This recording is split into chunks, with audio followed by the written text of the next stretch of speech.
Walang kasinungalingan, serbisyong totoo lang.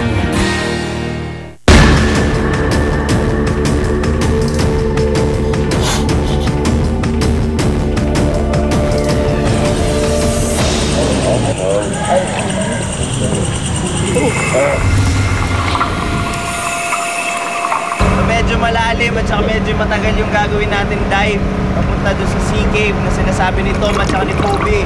Gagamit tayo ng scooter para mas mabilis yung baba natin, mas mabilis yung descent natin.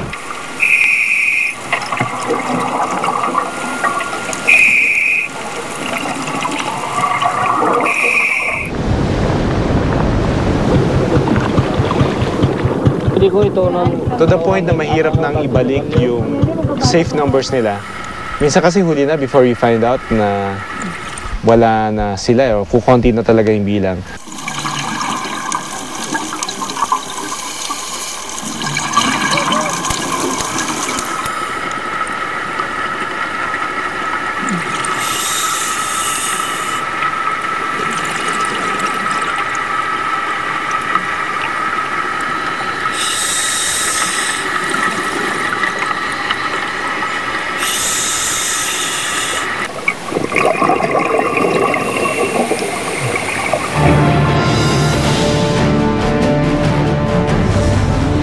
Sa loob ng ilang araw at sa ilang oras na nasa loob ng underwater cave, natuklasan namin ang mga natatagong kwento sa ilalim ng lupa.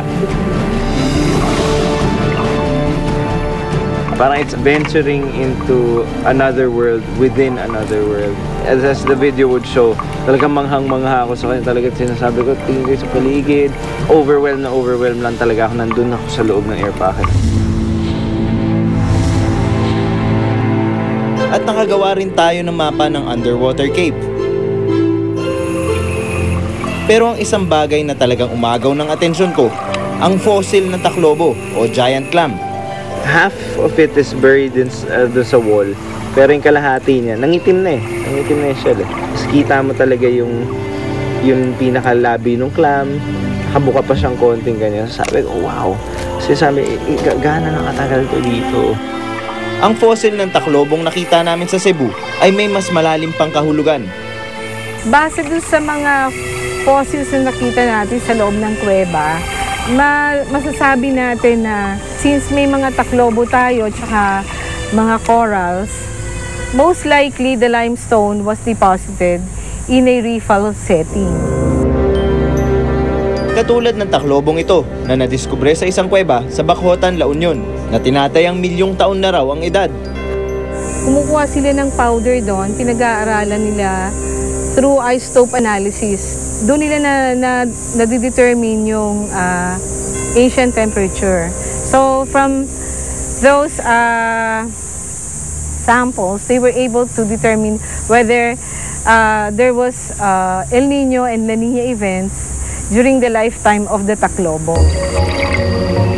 Importanteng malaman kung nagkaroon ng El Nino at La Nina phenomenon noong unang panahon para maikumpara ito sa kasalukuyang pagbabago ng panahon.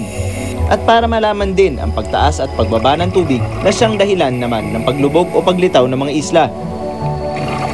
Bukod dito, nakumpirma rin ng aming video na ang nakita namin mga ukit sa bato ay corals. Originally, the whole Philippines was under the sea million years ago. So gradually, through the rise and fall of sea level and tectonic movement, kaya umangat yung Pilipinas. Sa isang underwater cave pa lang, marami na kaming natuklasang kaalaman. Napakagandang isipin na malaki ang posibilidad na mga sinkholes gaya na ito connected sa dagat, connected sa mga inland sinkholes at lahat ng mga butas na yan interconnected. Kaya minabuti namin puntahan ang ilang cenote o sinkholes na maaaring magpatuloy pa ng aming pagtuklas. Kapag kinain ng tubig ang lupa sa ilalim, nauubos ang lupa at napapalitan ng tubig, humihina ang pundasyon at kapag nagkaroon ng lindol, maaari itong bumigay.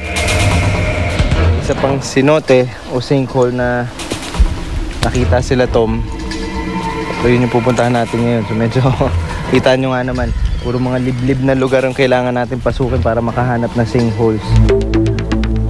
There's rock.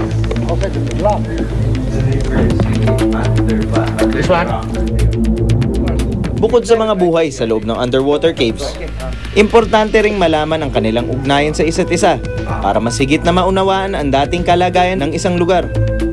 Dito sa gawing kaliwa ko, may nakita si Poby na isang maliit na butas na although hindi basta-basta pwede pasukin, posibleng i-excavate. Ibig sabihin, tatanggalan natin ng bato kasi baka pwede natin i-penetrate yon.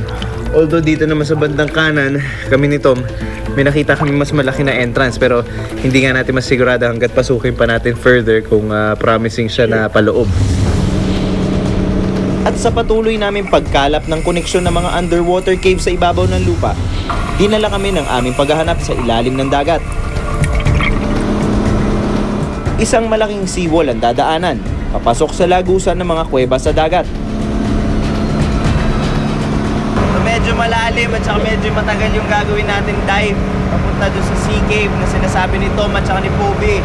Gagamit tayo ng dalawang bagay sa dive na to. Unang-una, gagamit tayo ng scooter para mas mabilis yung baba natin, mas mabilis yung descent natin at hindi natin maubos yung hangin natin sa pagbaba pa lang. Gagamit tayo ng decompression tanks dahil kailangan natin mas mag-stay ng mas matagal sa baba habang umaasen para ma-release lahat ng nitrogen sa katawan natin. Kasama si Tom at si Poby, ang aming underwater videographer. Oras na para pasukin ang bukana ng kuweba. Itong sea cave na to, hindi lang siguro para sa mga explorers tulad namin ni Tom at saka ni Poby. May mga nakita na akong documentaries, may mga sharks na natulog sa loob ng caves. Bahay din to ng mga sea creatures.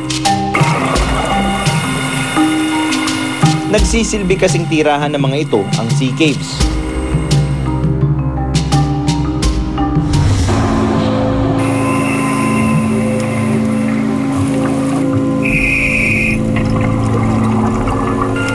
Pero dahil sa lalim at papaubos na ang hangin ng aming tangke, hindi kami nagkaroon ng pagkakataon na mahanap kung may iba pang lagusan dito.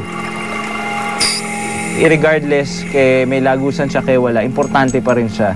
Dahil ano siya parang tahanan ng mga isda Kung gagawa ng mapa, ganito ang itsura ng kuwebang aming pinasok. Napag-alaman namin na sa maliit pa lang na isla ng Mactan, marami ang makikitang sinkholes at underwater caves. At marami rito ang maaaring nasa ilalim lang mismo ng mga istruktura na maaaring maging banta kapag may natural na sakuna.